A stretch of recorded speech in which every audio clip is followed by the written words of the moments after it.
Hi, welcome to all my Yankee Candles A to Z. This is part 15. This is the rest of the P's and the R's.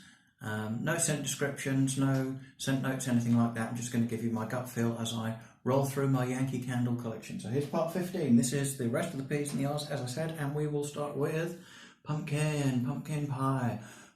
Probably my favourite pumpkin scent of all time. It's absolutely beautiful. That beautiful smell of pumpkin. Very slight bakery smell. I'm not a foodie person, but something about this one, it just has a lovely, beautiful autumnal throat. Very slight spiciness to it. For those who fancy pumpkin but don't want anything too spicy, I would recommend pumpkin pie. It's absolutely wonderful. Pumpkin pie, there we go.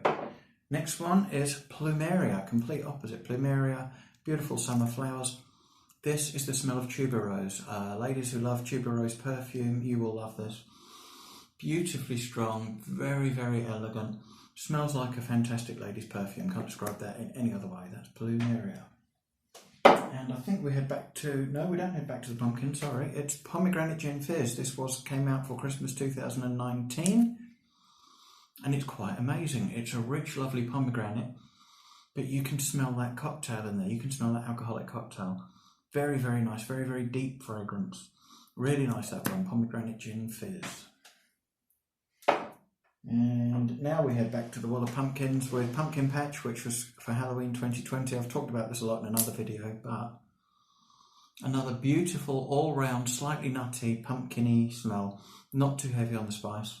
Very, very nice Pumpkin Patch with that fantastic label, of course, that we all know and love. We will head now for Pumpkin Wreath. Pumpkin Wreath is another one of my favourite. This one's got a bit more kind of fruity and autumn leaves and all that kind of stuff in it. More of a complex pumpkin fragrance. Pumpkin Wreath is fantastic if you can hunt one down. Really, really recommend that one. This one came out for Easter last year, I think. Rainbow Shake, and it was a little bit different. This is kind of a fruity cocktail, milky, slight milky shake, but very, very heavy on the citrus sweety fruit. And it's slightly tart, not overly sweet, so quite different. And a real treat, that one. It's a slightly tart, fruity, sweet mix. It's very, very nice. Good strong thrower. Rainbow Shake. There we go. We will go now outside, and my favourite one to burn when it's raining on a slightly warm day.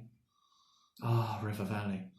River Valley's like the freshest, most beautiful, aromatic rain shower that you can imagine. Very, very, very aftershavey, this one. It's like one of those watery blue men's aftershaves. In fact, if there was an aftershave made exactly like River Valley, I would buy a truckload of it. It's fantastic. That's River Valley. There we go. And another rain candle. Next, Rainbow's End. Rainbow's End. God, this used to be so sought after, didn't it? It came back a few years ago. It's probably getting sought after again now, particularly with the original label on, but it came back just as people were starting to pay silly money for it, and I picked a couple up. This one's slightly different. This is a kind of a soapy, watery candle. Not overly soapy, just kind of got that slight touch to it. It's very, very nice. It's quite different.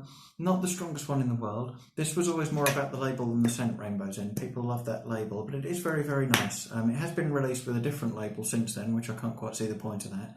So it's a nice fragrance, not the greatest one of all time, but one of the greatest labels of all time. So there we go, Rainbow's End. Where are we? Let's go to Christmas now with Ribbon Candy. Ribbon Candy, I picked up a couple of these a couple of years ago just because it was so different. I smelled this at a friend's house and boy, oh boy, is it different and nice. Full of those festive, lovely notes, but also that sweetness of the candy. Quite different, and it's got a slight spice to it. Fantastic. This gets me so in the mood for Christmas. It's November now. I will be burning this, I hope, a lot over the Christmas season. Ribbon Candy and an unusual label. I like simple, but I like it. There we go. And let's have another Christmas classic. Red Apple Wreath. You don't get any more Christmas classic than this. If you want a fantastic, solid scent for Christmas, I would heartily recommend Red Apple Wreath. It's a continual favourite. So rich with apples. But it's apples with that kind of festive greenery going on as well. Just smells like coming home for Christmas, this one. Red Apple Wreath. It's wonderful. You're out on a cold night. You're coming through the door for Christmas. Red Apple Wreath is very much complemented by the last of my R candles, Red Berry and Cedar. This is Christmas in a jar. Unlike Red Apple Wreath, it doesn't have that fruitiness so much. It's got the hint of the berries, but the cedar's really strong. It's the greenery. It's like coming into a lush house with a fresh, freshly cut tree, fresh boughs, and the smell of fruit cocktails on the air. Just wonderful. Christmas in a jar is red berry and cedar. What a great way to end this video, even though I say so myself. That's part 15. Part 16 will appear at some point. It won't be too long. I promise. Kick me if it takes too long.